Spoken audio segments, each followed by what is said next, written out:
This kid had a fish allergy, and he always told his mom, "Mom, I can't eat fish, I'm allergic." And he's not like die allergic, but if he has fish, he'll get sick. Headaches, vomiting, but his mom refuses to believe him. "No, you're not. Eat the fish." She would force him to eat the fish, saying that he's not allergic, and then when he does eat it and gets sick, she gets annoyed. "Oh my God, you're dramatic. Clean up after yourself." Well, one night, the mom's hosting a big dinner party.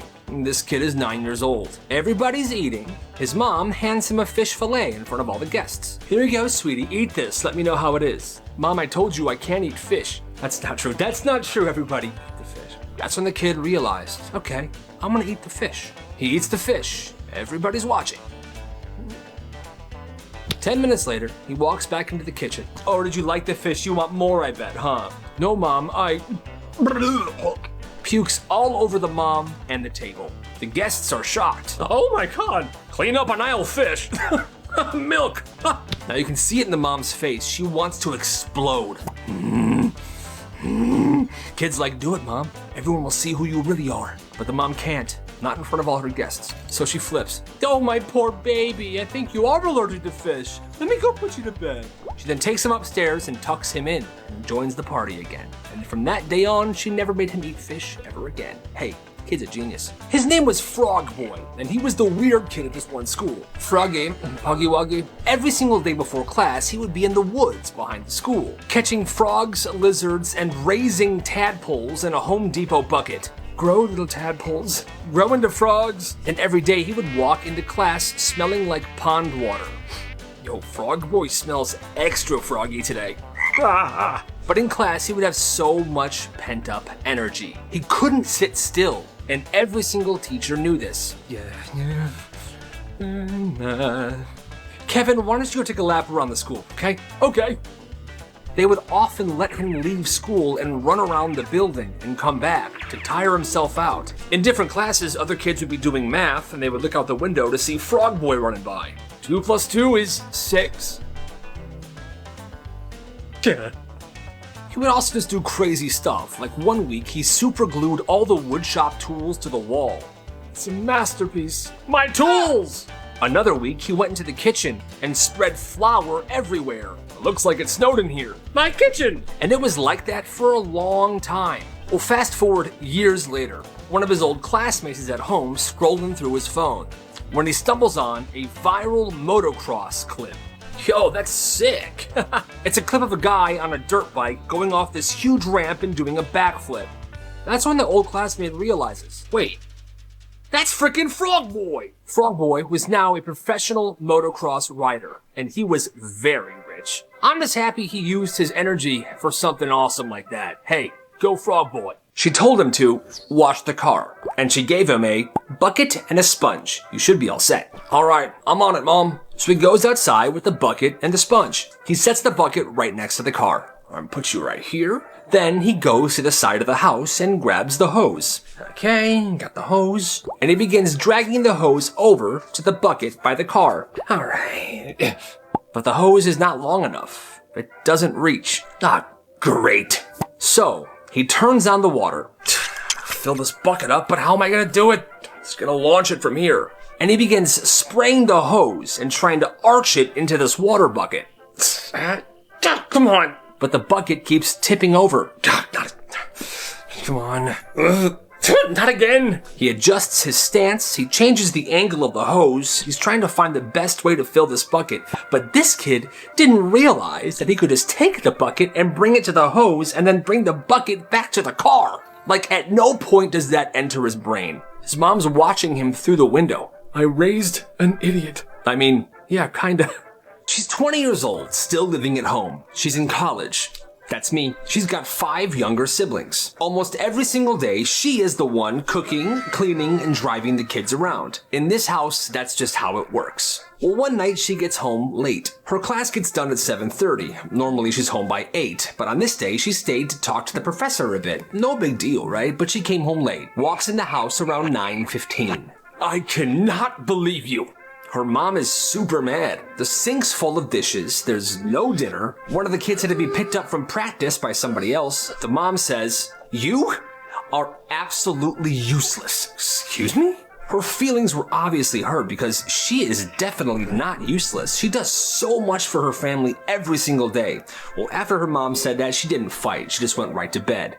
The next morning, she doesn't wake anybody up like she usually does. She doesn't drive anybody to school. And she doesn't make dinner that night. And then she does it again and again and again. And the house starts failing. Dishes are piling up, laundry doesn't get done, kids are missing school. Now everybody's angry at her. This is your fault. This is your fault. Useless. Milk. She realized all these things she was doing were expected of her. And when she stopped doing it, nobody stepped up to take over. They blame her. And shortly after that, she moved out. And her family hasn't talked to her since. That's messed up. After class one day, a teacher tells him, "Tomorrow I need you to come to my office hours." Oh, like right after school? Yes.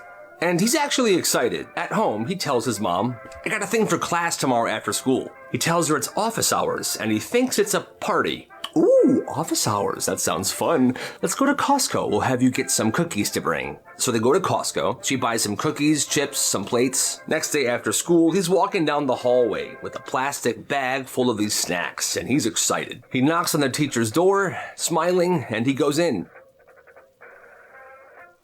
"I didn't know how many people were coming, so I brought extra." What?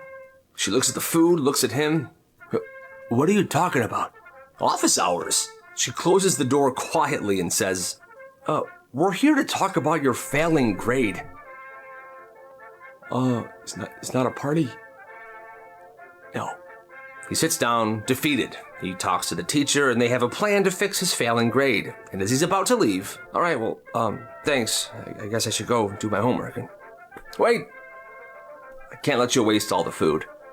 Let's bring out the cookies and the chips. Let's have a little party, just us two." Okay. And for the next 15 minutes, they sat there and ate cookies and chips and just chatted like two human beings. And then he went on his way.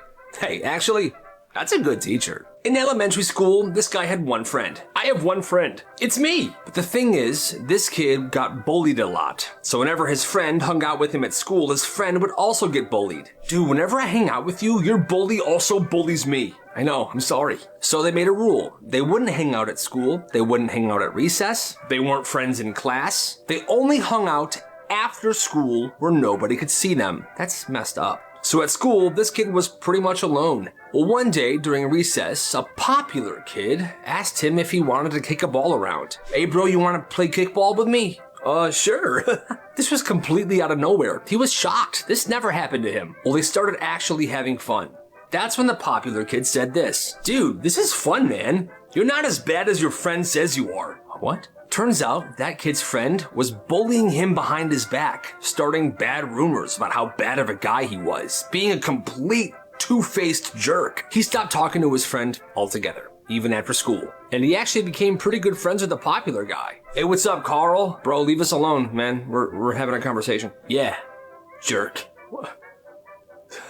What a horrible friend. This guy went to a friend's house for dinner. Everything was chill until the milk came out. It was a really big family. They were at the table. It was loud. Every single person there gets a glass of milk. And milk for you, milk for you, milk for you, milk for you, milk for you, milk for me. Bruh. Well, then it starts getting weird. The dad reaches over and grabs his son's milk. "Hey son, let me see your cup." "I'm done with mine." And he pours his leftover milk into his son's cup. Then the mom decides she's done with her milk, so she pours her milk into her daughter's cup. And this just keeps going. When everyone decides they're done drinking milk, they pour it into somebody else's cup. So like milky backwash just rotating through everybody. Now the guest, he's just like, "What is going on here?" If someone finishes their milk and they want more, "I want some more milk, Mom." "Oh, that's perfect. I'm done with mine. I'll give you it." She just pours it into his cup. At this house, milk does not get wasted. It does not get poured down the sink. It gets recycled. And if everybody at the table is done with their milk, but there's still milk in the cups, they pour that milk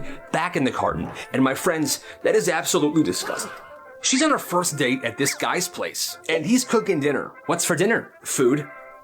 Now his place has this rustic cabin vibe. Wooden floors, dim lights. There's a weird smell that she noticed, but she thinks it's just an old house. "I'm noticing a weird smell. It's probably because it's an old house." Well, at that moment, this guy's dog walks into the room and just unloads a 30-second pee right in the middle of the floor. She's trying to get his attention.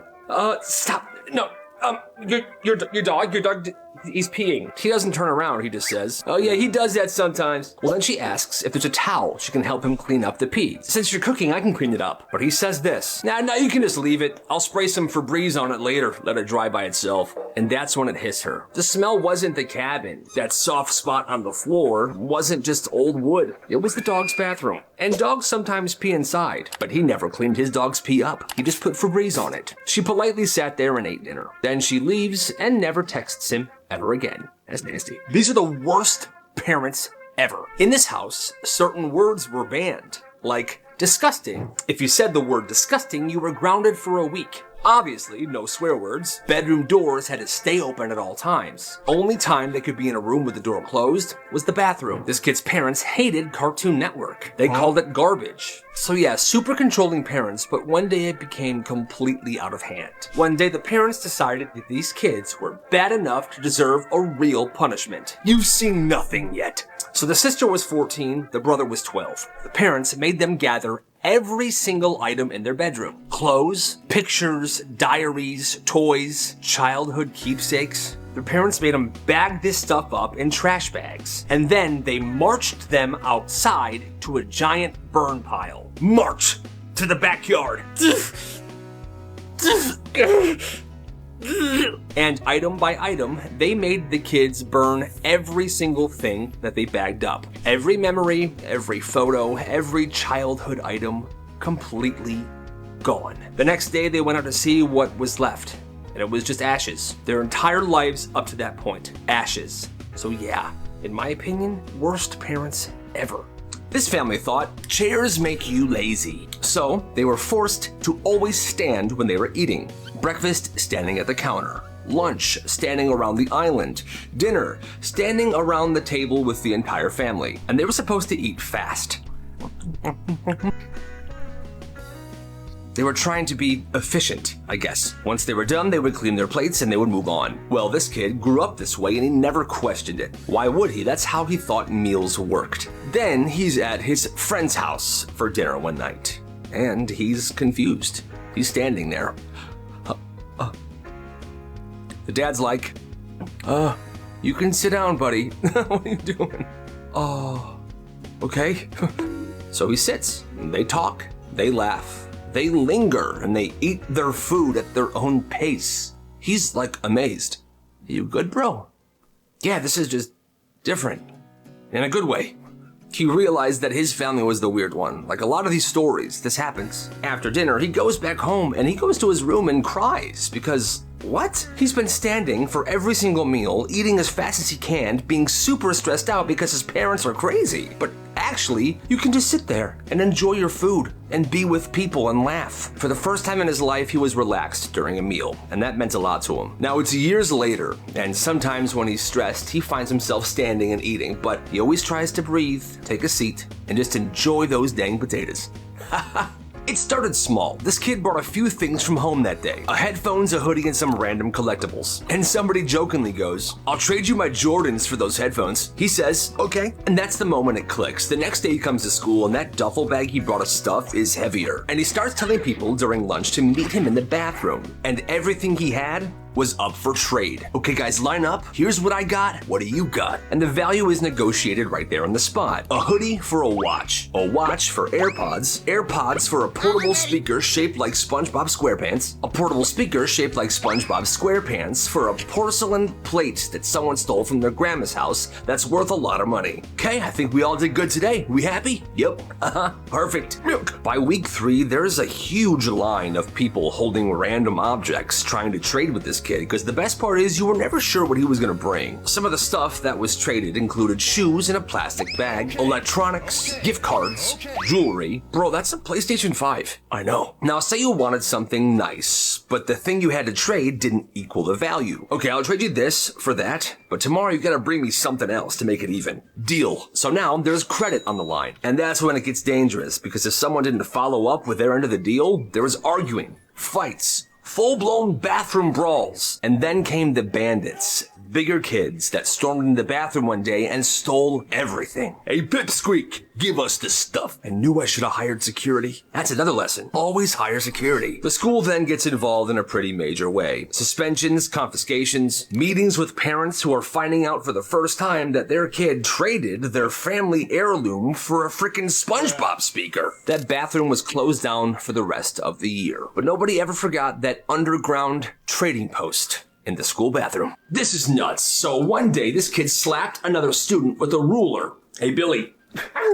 Everybody laughs. Even he did. Nobody gets in trouble. Well, for some reason, witnessing this kid slap another kid with a ruler ignited something in them. Because the next day, tons of kids came to school with their own rulers. Of all different kinds. Wood ones, metal ones, plastic ones. And just like that, the hallways turn into medieval combat zones. My turn! Mr. Kevin, no! Milk. School staff started confiscating rulers from everybody, but there was so many kids with rulers, it was very hard to do so. And just like that, another ban. The school banned rulers. If anybody was caught with a ruler, it was taken and they would get a detention. If they were caught 3 times with a ruler, they would get suspended. Now you might be asking, hey, Elliot, what about the classes where rulers are required, like geometry or something? Well, those teachers would pass the rulers out at the beginning of class and collect them at the end. But still, these kids must have been obsessed with rulers, because that sounds crazy. Every night at 8 p.m., this kid's parents would shut off the internet. It didn't matter what he was doing. And to turn it back on, you had to have the password. Homework, group projects, whatever, it didn't matter. At 8 p.m., the Wi-Fi was getting shut down. At first, he's mad. Like, this is not fair. But then he realizes the neighbor's Wi-Fi signal is very strong. And they're very old. So there wasn't a Wi-Fi password. He begins doing his homework on their Wi-Fi by his bedroom window. Okay, perfect. It works. But then, like, winter hits and the signal gets worse for some reason. Dang it, connect, send! Don't! He starts getting closer and closer to the neighbor's house. He begins sitting on his front porch, then outside their windows. This goes on for weeks. Sometimes the signal's better, sometimes it's horrible. Until one night, the signal was very bad, so he was sitting directly underneath their bedroom window. He didn't know it was their bedroom, but another neighbor saw it. What is that creep doing? And yeah, I guess it would look pretty creepy, this dude sitting outside the neighbor's window with a laptop. In the dark, the police get called, the cop shows up, he explains to them, I'm using their Wi-Fi. Mine gets cut off at 8 p.m. by my parents. I have homework to do. Cop's not even mad at him. He's like, where are your parents? The parents come out. The cop says, you shut off the Wi-Fi at 8 p.m.? He's got homework to do. Look what he's doing. He shames the parents. And the parents are very embarrassed because, yeah, that is the stupidest thing I've ever heard of. Nobody gets in trouble that day, and the parents stopped turning the Wi-Fi off. That's just wild. At this school, snacks were allowed, but certain snacks were banned, like hot Cheetos, Takis, and anything sour. And the school wasn't joking about this either. If you got caught with them, that was a detention immediately. Is this Sour Patch Kids? Yes. Detention. So them being this illegal made kids want them more. So one kid's sitting back looking at the situation. He's like, okay, so these snacks are basically illegal, but everybody wants them. And he commits. He goes to the store, and his bedroom becomes a storage. Boxes, drawers, bags, all full of these banned snacks. Every morning, he would grab a small handbag, nothing too crazy, and he would put a bunch of these snacks in there. He would then take it to school. And he's not selling openly. He's being very discreet about this. Between classes, quick handoffs, and it blows up. People are nervous buying them. Hey, bro. Let me get some Takis and sour gummies. Got you. Everybody's paranoid. So he makes it very clear. Every time he does a sale, he says this, if you're caught with this, that's on you. If you snitch, that's a whole different issue. And standing by him every single time is his best friend. Big buff dude. He never talked much. If you snitch, he'll find you, and he'll get you. Yeah, and nobody snitched. For a while, one kid did, and he wasn't caught with candy or in the act of buying it. He snitched because he was petty. He was jealous of this kid's business, and he wanted to shut it down himself, so he did. There was a huge investigation launched, and that kid who started this business was expelled. That's too much. It's a sleepover at his friend's house. They're sitting down talking when somebody mentions a microwave. I almost microwaved my fork. That would have been crazy. Why would that be crazy? Everyone's like, you can't microwave metal, man. You didn't know that? No, and I've never tried.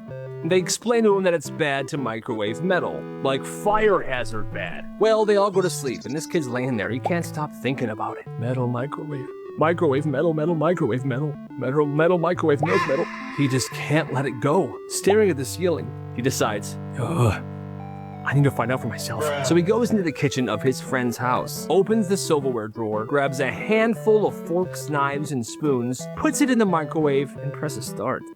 For the first 3 seconds, nothing happens. But then, crackling, sparks, a flash bright as the sun, and then flames. The microwave is now fully engulfed in flames, and the cabinets start on fire. Fire alarms are going off, everybody in the house wakes up and they go outside. The fire trucks arrive and they're putting this fire out. Luckily, it's not too bad. The kitchen was pretty messed up though, but the entire neighborhood was outside in their pajamas watching this thing happen. And obviously, they found out who did it. Bro, we just told you about metal in the microwave. I had to see it. And that, my friends, is nuts. You didn't leave the table until you finished your plate. The kid usually just tries to power through it, but he's tired. He doesn't want to do this anymore, so instead he pretends to take bites and he puts the food into his pocket. Then after dinner, he sneaks upstairs, but he doesn't throw the food in the garbage because he's paranoid. He thinks his parents will find it and realize what he's doing. So instead, he hides it in the vents of the house. Didn't matter what food it was either. Mashed potatoes, chicken, vegetables, fish. Every night, a little bit more. Stuffy, the foodie. But his plate's always clean after dinner and his parents are happy. He's like, this is a solid deal, cowabunga baby. Well, a week and a half go by and yeah, the house begins to smell horrific. His parents think there's a dead animal in the attic. They hire someone to come look, but there's no dead animal. Then they have the carpets cleaned, then the walls cleaned. The last thing they get checked was the vents. The guy pulls it open, he's looking. Yeah, there's a bunch of old rotten food in the vents. And everything kind of comes to light. The parents find out what the kid's been doing, but they feel bad. They're like, oh my God, we were forcing you to eat. You weren't hungry, you shoved the food in the vents. We're horrible parents. Well, maybe, kinda. Why would you force your kid to eat? Regardless, that rule stopped, and the house still smells a little bit like fish. When he was 10, his grandpa asked him, what do you want for your birthday? And he says, a brick. A brick? Why? Because my parents still have this super old TV. If I throw a brick at the TV, we'll have to get a new one. Oh, I'm just kidding. Maybe just some Pokemon cards or something. The grandpa just smiles and nods. A couple months later, this kid's birthday comes around, and there's a beautifully wrapped present on the table. Heavy, perfect corners. The kid opens it. Inside was a single brick. The grandpa's losing it. You're crazy. I can't believe you remembered. And the grandpa leans in and says real quiet to him, wait till your mom's in the kitchen and then waste the TV. So the kid's mom goes into the kitchen to grab the cake. The kid takes the brick, smashes it in the TV. TV is destroyed. What happened here? Now we gotta get a new TV. Yes. The grandpa took the blame for throwing the brick at the TV. I don't know why I did that. Then the kid says, it's okay, Mom, please don't be mad at Grandpa. I'll help you pick out the new TV. Okay, fine, you're right. It's okay, Pops. You'll be okay. Just sit down and relax. I'll clean this up. The mom then leaves to grab the broom. Nice work, kid. I love you, Grandpa. What a nice story. It's March. The school goes into one of those lockdowns where the police bring in these dogs to sniff around the lockers looking for some sort of illegal substances. Every classroom door is locked. There's no bathroom breaks allowed. Well, one kid in this class is visibly unwell. Pale, he's sweating. The teacher notices and goes over to him. What's wrong? The kid whispers back, do you think the dogs would go to my locker? The teacher kind of pauses. Do you have something to be worried about? Kid nods yes and says, there's a ham and cheese sandwich in there with extra mayonnaise on it. The teacher's confused. That's not a problem. You're allowed to have food. The kid says, I know, but it's been in there since September. 6 months. 6 months this sandwich has been in the locker, and the kid is so worried about it, I'm pretty sure that sandwich smelled. This kid wasn't afraid of getting expelled. He was afraid that the dogs were going to uncover this weird biological event that was growing in his locker for 6 months. Luckily for him, the dogs didn't go by his locker, and nobody uncovered the sandwich smell. But that teacher never forgot the fear on that kid's face. It's testing week at this one middle school. Normally, kids have the Chromebooks open all day during class, or they're using the school iPad. And as you can imagine, the kids have TikTok tabs open, they're playing games, YouTube is paused somewhere. Well, this week, the teacher says, no Chromebooks or iPads all week this week. The kids are like, what? She then says, we're just gonna be watching movies. Now, when I was in school, that would be the best thing you could hear. There'd be cheering. But this room goes tense. So we're just gonna like sit here and stare at nothing? Miss, we're gonna be so bored. This is stupid. Yeah, this is actually messed up. They then start calling the teacher horrible names. You're a frickin' loser, idiot. Piece of crap. Yeah, I hope you die. It escalates and escalates. One kid flips a desk. Enough! The teacher then grabs the school police liaison. He comes in and shuts this entire debauchery down. Every student in that class gets into big trouble because what the heck is the matter with them? Are kids really that obsessed with the screens these days? Maybe I'm old. But like I said, all I know, movie days when I was in school, it started small. This kid brought a few things from home that day. A headphones, a hoodie, and some random collectibles. And somebody jokingly goes, "I'll trade you my Jordans for those headphones." He says, "Okay." And that's the moment it clicks. The next day he comes to school and that duffel bag he brought of stuff is heavier. And he starts telling people during lunch to meet him in the bathroom. And everything he had was up for trade. "Okay guys, line up. Here's what I got. What do you got?" And the value is negotiated right there on the spot. A hoodie for a watch for AirPods, AirPods for a portable speaker shaped like SpongeBob SquarePants, a portable speaker shaped like SpongeBob SquarePants for a porcelain plate that someone stole from their grandma's house that's worth a lot of money. Okay, I think we all did good today. We happy? Yep.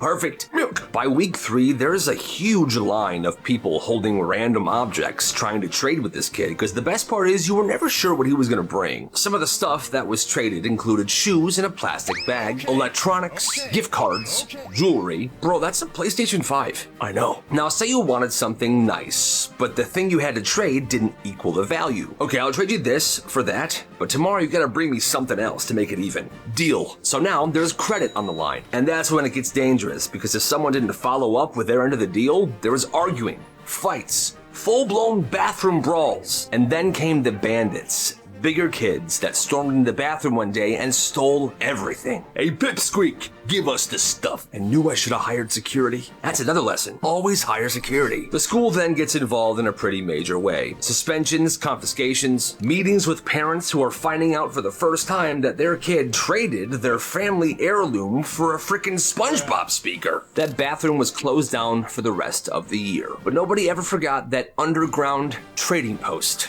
in the school bathroom. In this house, the entire family did something crazy. Every night, an alarm went off at 2 a.m. School nights, weekdays, holidays, it did not matter. Everyone had an alarm. And when it rang, you got up. You would then head down to the kitchen.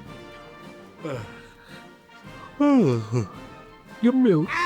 Once everybody was down there, the lights would turn on and the fridge would open. And the entire family would just grab stuff they wanted to eat. Didn't matter. Leftovers, cereal, meatballs, whatever existed in the fridge was free game at 2 a.m. Then they would sit around the table, half asleep, and eat whatever snacks they had. And they talked about nothing. And after about 15 to 20 minutes, they all went back to bed every single day. 10 p.m. they would sleep, 2 a.m. kitchen, morning, work, and school. And this kid, he never questioned it because he thought that that's just how families work. Well, when he slept over at a friend's house for the first time, he set his alarm for 2 a.m. And when it went off, he went down to the kitchen.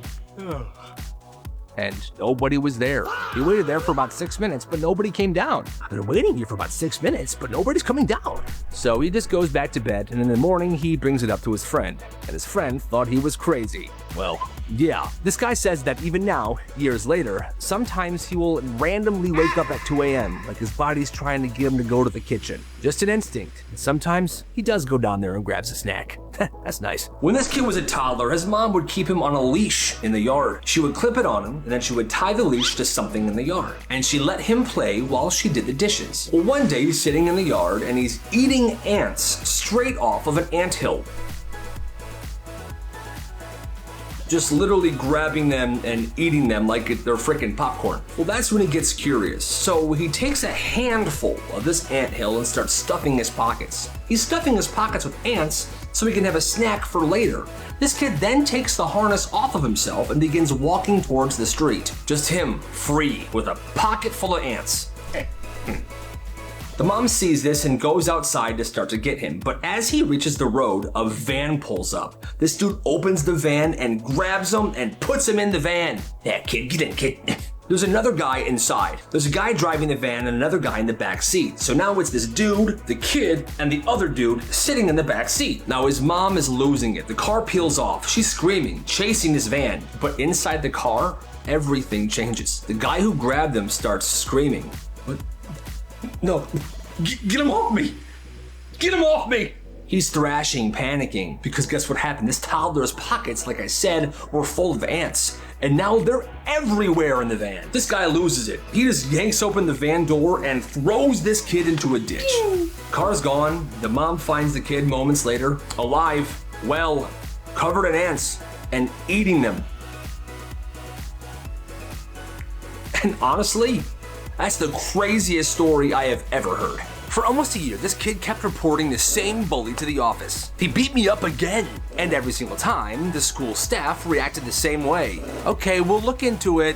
He's just being dramatic. And this bully was ruthless. Locker shoves, he would slap the books out of his hand. He started rumors about him. Hey, he uses onions as soap.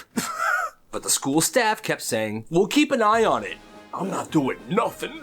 They just weren't taking it seriously. They didn't think he was telling the truth. After a while, are you sure you're not misinterpreting things? You keep reporting the same student every day. We need proof. I don't have proof. Well, that's too bad. Well, that spring, they installed cameras in the school, all throughout the hallways. The cameras were not installed for bullying. The superintendent just made the decision. Well, the first week the cameras are live, this kid was bullied every day. And at the end of the week, he goes to the office. It happened again every single day this week. He shoved me into the locker, he beat me up, he slapped the books out of my hands. Here we go again, we need proof. Well, this time you do.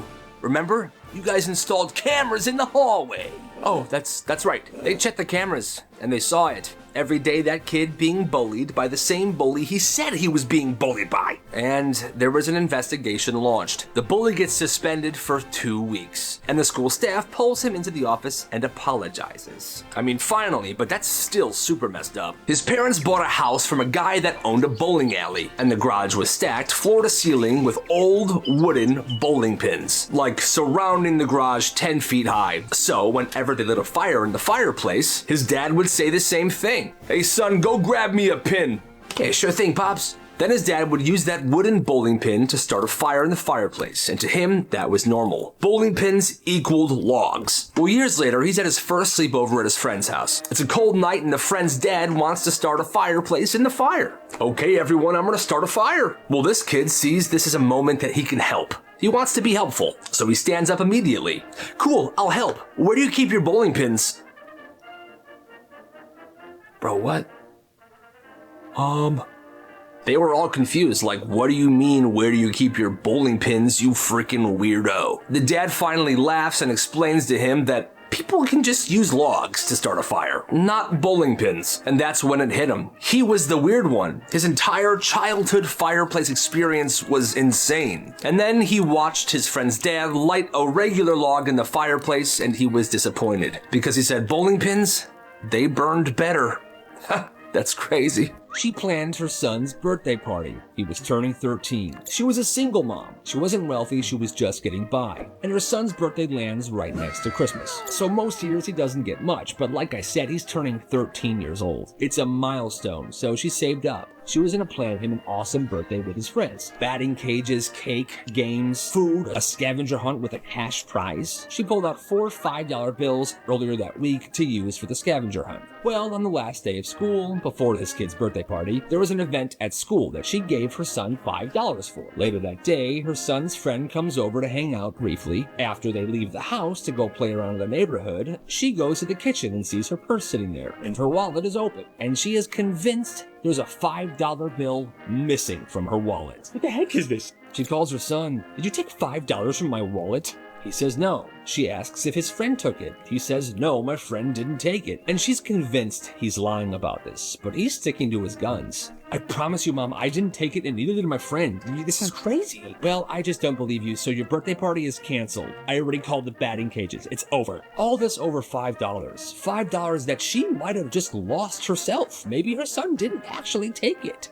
But she canceled his 13th birthday party anyway, and I think that's pretty messed up. How about you? This neighbor tried to get them in trouble. This mom and her kids moved into this small neighborhood, and at first it's quiet and nice, but one day the neighbor tries to give them a hard time. He called the city on her, claims the shed that's in her backyard is illegal and needs to be torn down. Their shed in the backyard is illegal and needs to be torn down. Well, the inspector shows up, checks the permit, checks the shed, and everything's fine. He leaves. The shed is perfectly legal. It's been there for years. The neighbor's just being difficult for no reason. The neighbor keeps acting smug, keeps calling the city on them for different things every single day. Well, that's when one of the kids starts to do some digging, Googling city codes, property lines, utility easements, and that shiny new pool the neighbor had. It was built too close to the fence, and it was built directly over the utility line, so very illegal. One day the kid goes out there and starts taking pictures. Let me see this pool.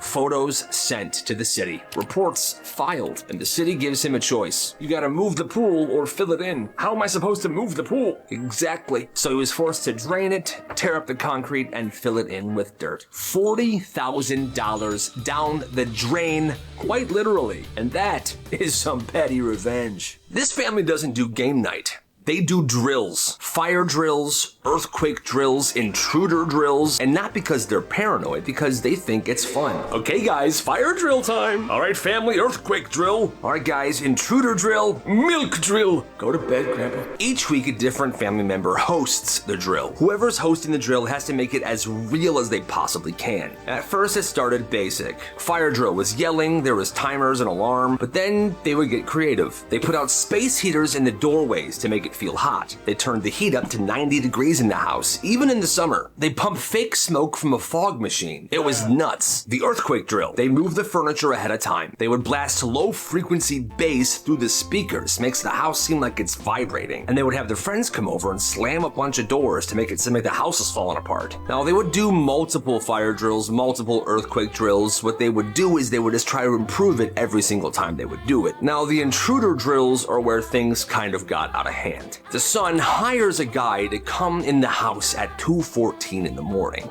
To break in, essentially. Well, he gets there. What does he want me to do? The door's locked. What is that? He tries the windows. They're locked as well. What the heck? This guy's an actor, right? He thought he was doing an acting gig. Then he looks at the second floor window and he sees the kid that hired him. Psst, actually break in. What? So he does. He takes a rock and he smashes the window, and the family, they start screaming. Although they know it's a drill, they're just playing the part. So they know it's a drill, he knows it's a drill, but the neighborhood does not. And the police are called immediately. Yeah, somebody's breaking into my neighbor's house right now. The cops come and they actually arrest this dude. And he's trying to say like, no, this is fake. They hired me. And the police are like, yeah, right. So they take him to the station. The family then shows up to the police station and tries to explain, yo, we actually hired him. Here's the messages. This is just a drill. And although that is insane, that sounds kind of awesome. This teacher was so strict for no reason. Her class was the only class in school that had this rule. No backpacks at your desks ever. They stay in your locker. Backpacks couldn't be under your chairs, couldn't be under your desks, couldn't be leaning against the wall. And if you forgot something, too bad. No trips to your locker, no borrowing stuff from other students. She wouldn't even lend kids a pencil if they needed it. Miss, can I have a pencil? If you forgot your supplies, that meant a 0 for the day. Well, kids usually messed up. Some kids forgot their notebooks, some forgot their papers, pencils. It was a thing, and they were getting 0s. And she wouldn't even bend a little. You know the rule. Well, one day the class decides to coordinate. Every single student in that class on this particular day went in with nothing. No notebooks, no pencils, no pens, no papers, nothing. They were there just themselves. They sit down, they fold their hands in front of them, and they just stare ahead. The teacher looks confused. Then she starts handing out the worksheets for the day.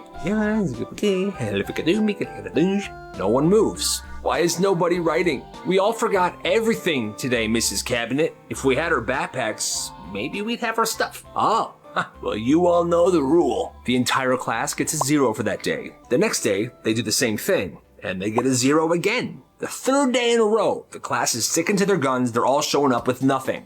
They get a 0 again. Parents start calling, asking why their students' grades are tanking. The principal sits in one day and figures out what's going on. Milk! The students were then allowed to bring their backpacks to class. The frickin' protest worked. and those zeros got erased from the gradebook, their grades were back to normal. That's right. This could have been so bad. In this one class, he used to sit in the same seat every single day. Front row in the middle, nothing too special about it. Well, one particular morning, he noticed the person that usually sits right to the left of him was absent. So there was an empty desk right there. And he decided for that day he was gonna sit there. Class then starts like normal. About 25 minutes in, there's a large crack. Then another. Then the overhead projector that is directly above his normal seat falls down and crashes onto that empty desk. That could have been you. Yeah, I know.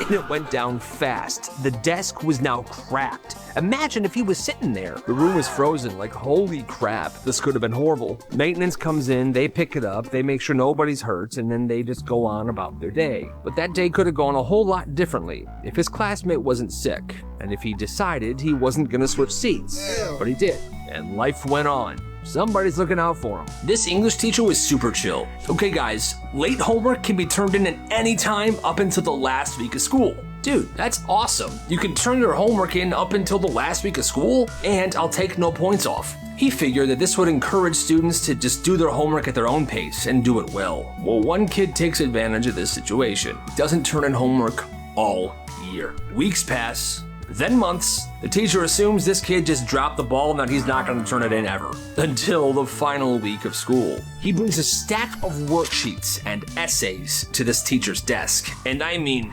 stacks. Oh, right here you go. Yo, what is this? It's late homework. Remember what you said? I also emailed you 6 of the book reports, so those should be in your inbox now. All right, thanks, Teach. I hate my life. So now this teacher on the last week of school has to grade a crap ton of homework. It's the last thing he wants to do. Oh, I am never doing this ever again. The next year, all right, guys, welcome to class. Homework is due when it's due. There is no exceptions for late work. Dang, that kid ruined it for everybody. আসমানে চাঁদ লয়া এরকম বাসর ঘরে আহে তখন রাজা বাদশা গুলা হান তুমি এই পোশাক কখনই চেঞ্জ করে আইবা নালে কইলাম আমি তোমার আমার লগে থাকতে দিব না আইসা আলগা খানদানি রেওয়াজ দেয় তোমার কত বড় সাহস তুমি আমার মাথায় বাড়ি দিবা এই আমি কি করছি বাজান কি এইটা কাম করছে নি আপনার মতো হীরার টুকরা একটা পোলারে লাথি দিয়ে বাইর করে দিছে দিমু একটা ঠুয়া আমি পারুম না এই বেটা এই আমগো খানদানে পূর্বপুরুষেরা তো কি টিপে কল্লা লাগলে হেডাও টিপা দিমু তুমি বরং আমার হাতটা ব্যথা করতেছে হাতটা টিপা দাও আরে এখানে হান্দাবার লাগছস কে একটু দিকে নে না তোমার বিছানা আমি ভিজায়া দিছি গা এটা তুমি কি করছো কি করছি ঘুমাইবা না তোমার পূর্বপুরুষের মাথায় কি সমস্যা ছিল আব্বা আবার নাটকের পর কয় কি শুনছো ওই বেটা আব্বা জান আপনার পোলার এখন জিগান তো রুটি গরম না ঠান্ডা বাপ রে বাপ শুনছো নি একেবারে ডর দেয় তো বলে কুচি কুচি করে কাটতো হইছে আপনার ডর আপনার পকেটে থুয়া দেন খানদানটা আমার কত উচ্চা দেখতে হইব না দেখতেছি তো উঁচা ভি আর লম্বা ভি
তোমার এই অবস্থা কেন আসলে আব্বা ও আব্বা আব্বা আইতাছি আচ্ছা যা হবার হইছে বুঝছো সারা দিন যে ধকলটা গেছে গা মন্টু হ্যাঁ মন্টু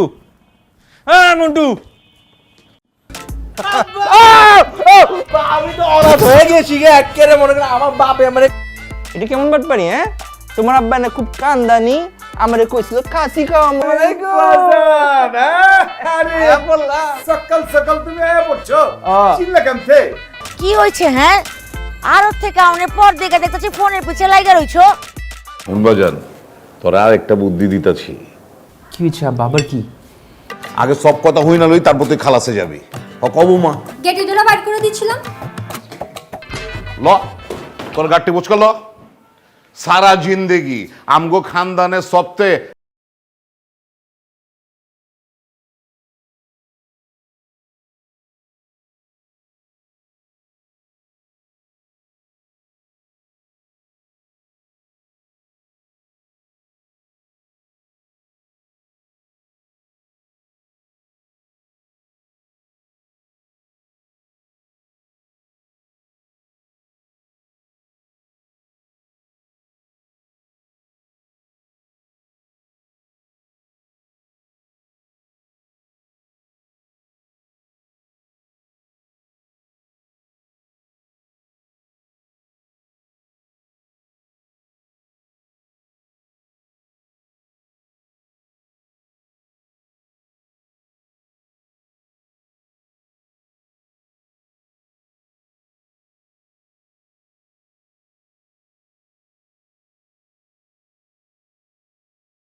মন্টু, হ্যাঁ মন্টু, হ্যাঁ মন্টু। আমি তো অনাথ হয়ে গেছি গে একেবারে মনে করে আমার বাপে আমারে এটা কেমন বাট পারি হ্যাঁ তোমার আব্বা না খুব কান্দানি আমারে কইছিল কাশি খাওয়া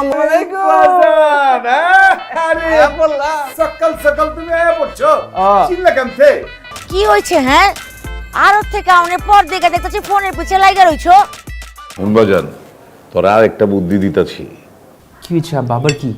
তুমি যদি একটা মাস পরে আইতা তাহলে দেখতা আমার আব্বাই আনাম খাসিটা পাকে তোমার সামনে রেখা দিত। খানদান নাকি খানদান গো চিনা লাগে নাকি চোখ বন্ধ করে হারবার পাচ্ছি আয়া পড়ছি দরকার আছে দরকার স্যার আমি কি ফোনে কথা কই নাকি এই এটা খায় কি করতেছো যাও না নিচে যাও কি হয়েছে বাজার কি হয়েছে এই সব আমি পারুম না আমার দরকার হলে ঘর আচ্ছা যা হবার হয়েছে বুঝছো সারাদিন যে ধকলটা গেছে গা নিচে ঘুমা আজ নামনের বাসুর ভাই আপনি আপনার ঘরে তুমি তো আমার পিলা চমকাই দিচ্ছ বাবা কি যে কন্যা আব্বা মাত্র তো আসমানের চাঁদ লাগা কিন্তু তুমি তো বিয়ার পর দিনই আইয়া হাজির। তো রসুনটা একটু চেঞ্জ হয়েছে আর কি।